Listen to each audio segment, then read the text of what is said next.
Hello बच्चों, आज फिर से नए वीडियो में आपका स्वागत है।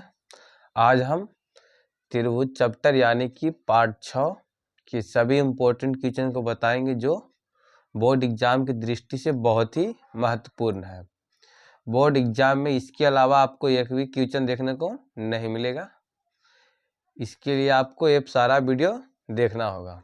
आप इस वीडियो को मिस ना करें ताकि बोर्ड एग्जाम में सारा क्वेश्चन एक चुटकी में बन जाए। तो चलिए अब हम सीधा क्वेश्चन की ओर चलते हैं। तो बहुत ही खूबसूरत सवाल है।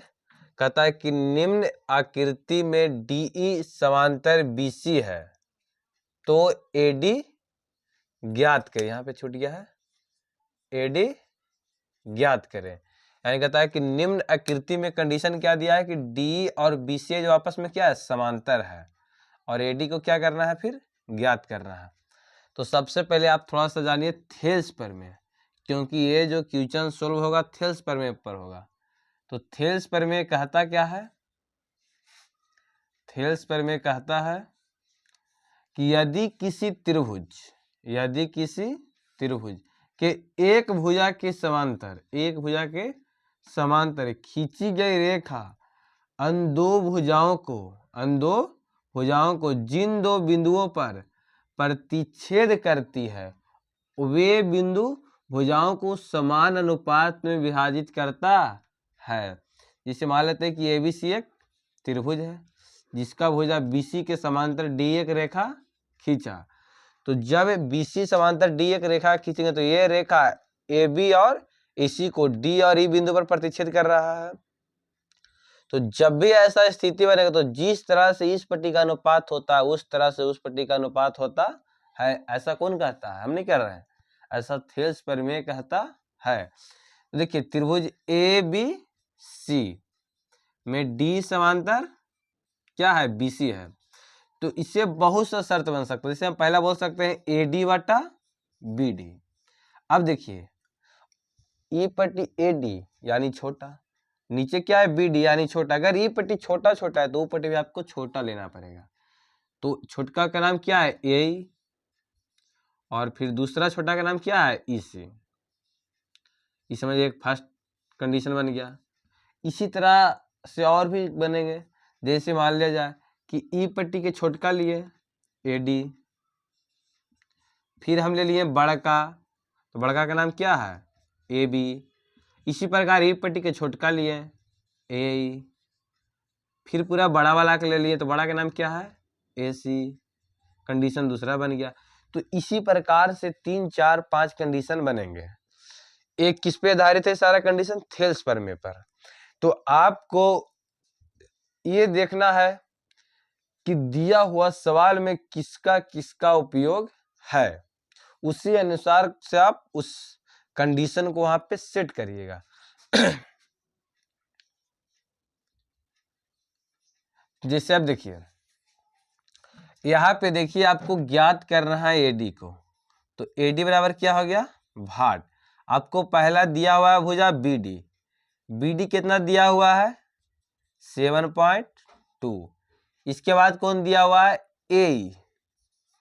तो AE दिया हुआ है कितना, 1.8, और दिया हुआ है EC दिया हुआ कितना, 5.4। अब देखिए निकालना है, उसका नाम AD छोटा है, और इस साइड के दिया हुआ है BD, वो भी क्या है, छोटा है।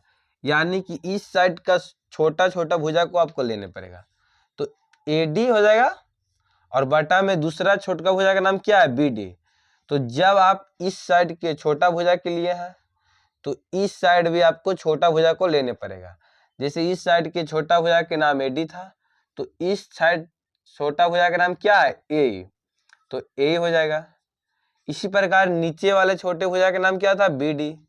तो इधर नाम क्या होगा, EC। अब इसे हम क्या कर लेंगे, सेट कर लेंगे। तो देखिए AD तो हमको ज्ञात करना है, इसलिए AD को ज्यों के त्यों रखेंगे। BD, अब देखिए यहाँ BD का मान कितना दिया हुआ है, BD का मान कितना है, 7.2 है। बराबर है तो बराबर। अब है AE कितना है, 1.8, तो 1.8 दे देंगे, बटा EC कितना है, 5.4। अब देखिए यहाँ पे कटेगा तो काट देंगे। यहाँ देखिए पॉइंट के बाद एक अंक है, यहाँ भी पॉइंट के बाद एक अंक है। जब इस स्थिति बने तो हम डायरेक्ट पॉइंट से पॉइंट काट देते हैं। अगर मान लिया जाए कि अगर पॉइंट के बाद यहाँ पे 2 अंक रहता और नीचे में 1 अंक रहता तो हम क्या करते, पॉइंट से पॉइंट को सबसे पहले काट देते हैं। अब ज्यादा अंक कौन में है, तो ऊपर में ज्यादा है, कितना अंक ज्यादा है, 1 अंक, क्योंकि एक तो इसमें भी है इसमें भी है, तो ज्यादा 1 अंक हुआ। और जितना अंक ज्यादा रहेगा उसका विपरीत वाला में आपको उतना क्या दे देना है, 0। कब, जब ज्यादा अंक रहेगा तब। लेकिन यहाँ पे देखिए पॉइंट के बाद 1 अंक इसमें भी है, पॉइंट के बाद 1 अंक इसमें भी है, तो पॉइंट से पॉइंट क्या हो गया, खत्म। ए बन गया 18, ए बन गया कितना, 54, तो ये कटेगा 18 तिहाई 54। अब देखिए बराबर में आमने सामने कटता है, तो यहाँ है 3 और यहाँ है 72, तो इसको काटेगा 3 से, तो ये कटेगा 3 दूनी 6 और 3 चौका 12, यानी कि 2.4 बार में। कैसे, देखिए भागा देके सिखाते हैं। 3 से भागा दे रहे हैं तो पहले 7 है तो भागा दे देंगे, 2 बार में 6। अब आगे, अब देखिए हम 2 को लाने जाएंगे तो बीच में कौन आ रहा है, पॉइंट, तो पॉइंट को उठाकर सीधा पट्टी कर देंगे। तो अब कौन आ गया, 2 आ जाएगा नीचे और 3 चौका 12, तो कितना कट गया, 2.4 बार में। तो हम कह सकते हैं कि एडी बराबर कितना आ जाएगा, क्योंकि सामने में कुछ नहीं तो एक रहता है, तो एडी बराबर आ गया 2.4। ये हो गया आपका आंसर। चलिए अब अगला प्रश्न की ओर चलते हैं। सिद्ध कीजिए कि एक त्रिभुज की एक भुजा के मध्य बिंदु से होकर दूसरी भुजा के समांतर खींची गई रेखा तीसरी भुजा के समद्विभाजित करती है। यानी किसी भी त्रिभुज में क्या भुजा होता है, 3 भुजा होता है, तो उसने बोला है कि त्रिभुज के फर्स्ट भुजा के मध्य बिंदु से तथा दूसरी भुजा के समांतर खींची गई रेखा तीसरी भुजा को समद्विभाजित करती है। यही आपको क्या करना है, सिद्ध करना। समद्विभाजित का मतलब होता है सम माने बराबर, और द्विभाजित का मतलब होता है 2 भाग में बांटना, यानी बराबर 2 भाग में बांटती है, ये पूछ रहा है। माने यही आपको क्या करना है, सिद्ध करना है। तो चलिए चलते हैं क्वेश्चन की ओर। अब तो देखिए हमें तो त्रिभुज पता नहीं है, तो हम मानते हैं कि माना कि एबीसी एक क्या है, त्रिभुज है। माना कि एबीसी एक त्रिभुज है, त्रिभुज के नाम क्या दे देंगे, ए बी सी। माना सी ए बी सी एक क्या है, त्रिभुज है, जिसमें बीसी ए बी भुजा के मध्य बिंदु, ए बी भुजा के मध्य बिंदु का नाम भी लिख दे सकते हैं, कौन, डी। ए बी भुजा के मध्य बिंदु डी से डीई एक रेखा, डीई एक रेखा, डीई एक रेखा बीसी के समांतर खींचा, जो एसी को ई बिंदु पर प्रतिच्छेद करती है। देखिए फिर ध्यान समझिए, त्रिभुज का 3 भुजा था, पहला भुजा ए बी, दूसरा बीसी और तीसरा एसी था।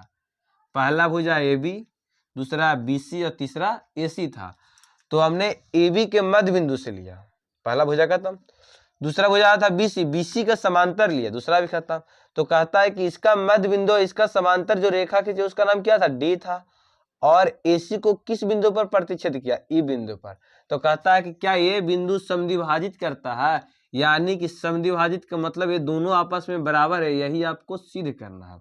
तो इस चीज को लिखते हैं, सबसे पहले क्या लिखेंगे, माना कि एबीसी एक त्रिभुज है, इसमें ए बी भुजा के मध्य बिंदु डी से डी एक रेखा बीसी के समांतर खींचा, जो एसी को ई बिंदु पर प्रतिच्छेद करती है। तो सिद्ध करें कि यही बराबर इसी है। तो आइए लिख देते हैं, माना कि ए बी सी एक त्रिभुज है, जिसमें ए बी के मध्य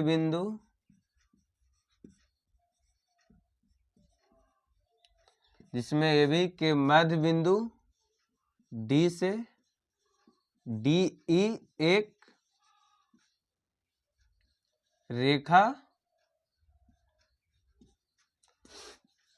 बीसी के समांतर खींचा जो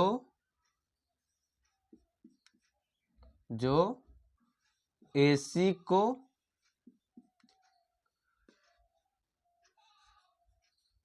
E बिंदु पर प्रतिच्छेद करती है,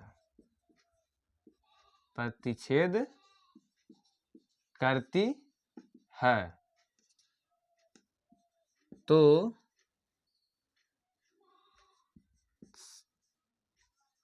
सिद्ध करना है कि क्या करना सीधा कि AE और EC आपस में क्या होगा, बराबर होगा।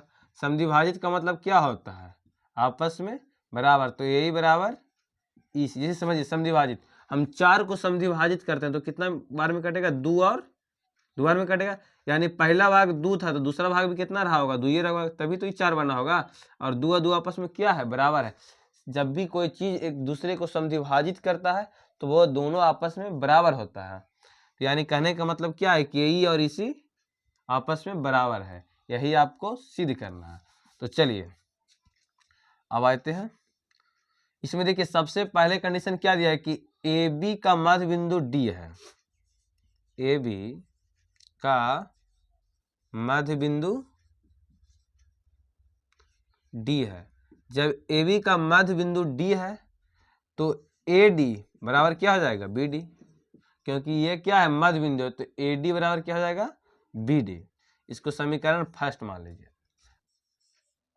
त्रिभुज ABC में DE समांतर BC है। अब देखिए जब भी किसी त्रिभुज का एक भुजा किसी अन्य रेखाओं के समांतर होती है तो वे रेखा भुजाओं को समान अनुपात में विभाजित करता है थेल्स परिमेय से। तो हम लिख सकते हैं AD बटा BD बराबर AE बटा EC। ऐसा क्या चीज से हुआ है, तो थेल्स प्रमेय से। ऐसा किससे हुआ है, थेल्स प्रमेय से। अब देखिए ऊपर की ओर आइए, AD, अब देखिए AD बराबर क्या है, BD, यानी जहां पे AD है वहां पे आप रख सकते हैं BD। तो AD की जगह पे हम क्या रख दिए, BD, और नीचे में क्या है, BD, तो BD लिखेंगे। बराबर है तो बराबर, इसके बाद AE, नीचे क्या है, EC। अब देखिए जो AD के जगह पे हम क्या लिख दिए हैं, BD, और जो लिखे किससे लिखे, समीकरण फर्स्ट से, तो आप ब्रैकेट में दिखा दीजिए समीकरण 1 से। E से E क्या होगा, कट जाएगा। तो अब देखिए कटा था, कितना बच गया, 1, तो 1 बराबर AE बटा EC। अब 1 से गुना कर दिया तीसरे तीसरी, तो EC बराबर AE या AE बराबर EC। यही ना आपको सिद्ध करना था। चलिए प्रूव्ड हो गया।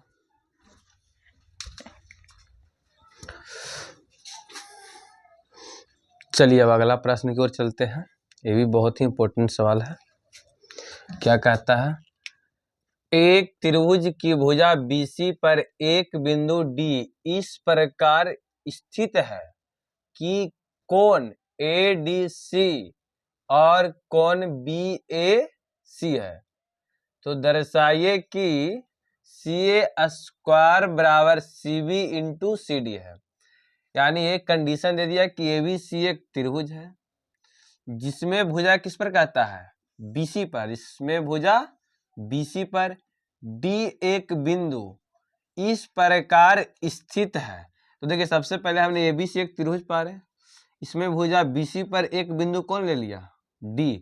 अब देखिए D इस प्रकार स्थित है कि कोण ADC। अब देखिए कोण ADC कब बनेगा, जब हम D बिंदु से A तक रेखा खींचेंगे। तो हमने यहां से मिला दिया तो बन गया कोण ADC बराबर कोण BAC है। तो कोण BAC यानी इसका बात किया है, बराबर है। तो दर्शाइए कि CA स्क्वायर बराबर CB इंटू CD है। तो चलिए सबसे पहले दिया का है, इसमें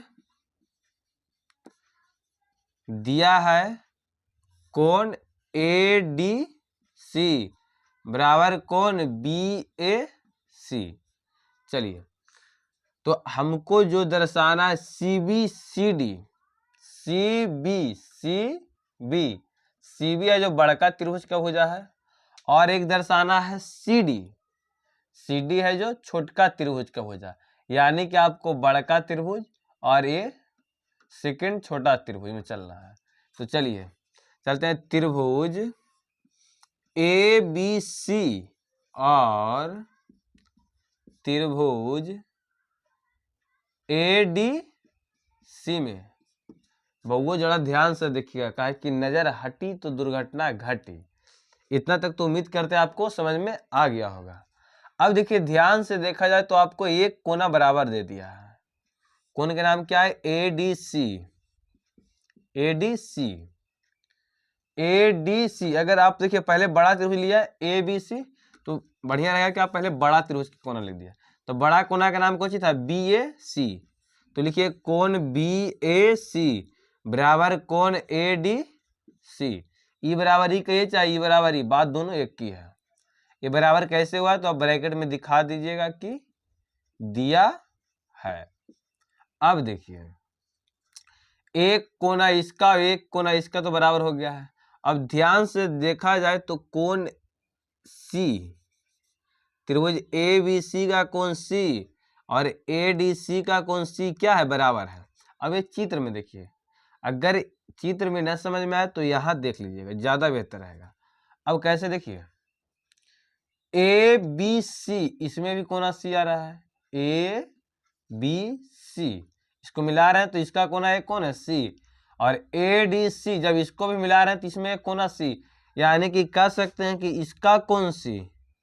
तो पूरा अगर नाम लिखना चाहते हैं तो क्या लिखिएगा? ACB। तो कोना ACB और इसका जब कोना लिखना हो तो ACD बराबर है। अब बराबर कैसे? क्योंकि ये दोनों में मिल रहा है, और जब भी कोई एक कोना दोनों में मिले तो उससे हम उभयनिष्ठ कहते हैं। तो बोल सकते हैं कि उभयनिष्ठ है। अब देखिए किसी भी त्रिभुज का दो कोना दूसरे त्रिभुज के दो कोना के बराबर हो तो वे त्रिभुज क्या होते हैं? समरूप होते हैं। तो हम कह सकते हैं कि त्रिभुज ABC और त्रिभुज ADC क्या है? समरूप है। तो आइए अब लिखते हैं त्रिभुज ABC समरूप त्रिभुज ADC। और आपको पता होगा कि समरूप त्रिभुज के भुजाओं का अनुपात आपस में क्या होता है? बराबर होता है। तो सबसे पहले ABC लिए, इसलिए बड़का त्रिभुज। अब बड़का त्रिभुज के भुजा एक जिसका नाम क्या है? AC है। तो बड़ा त्रिभुज के एक भुजा ले लिए AC। अब बोलिएगा AC क्यों लिए? क्योंकि इसकी भुजाएं तो AB भी तो है, BC भी तो है। तो हमने AC इसलिए लिया क्योंकि जो सिद्ध करना है उसमें काम क्या है? AC है, यानी कि CA कहिए चाहे AC कहिए। चलिए यहाँ पे CA लिखा है तो हम भी CA लिख देते हैं। तो इसीलिए हम पहले कौन ले लिए? भुजा CA ले लिए। अब देखिए इसका बड़ा भुजा CA लिए हैं तो इसका काम तो हो गया। अब छोटका भुजा का छोटका त्रिभुज का कौन सा भुजा लेना है वो आपको यहां से पता चलेगा।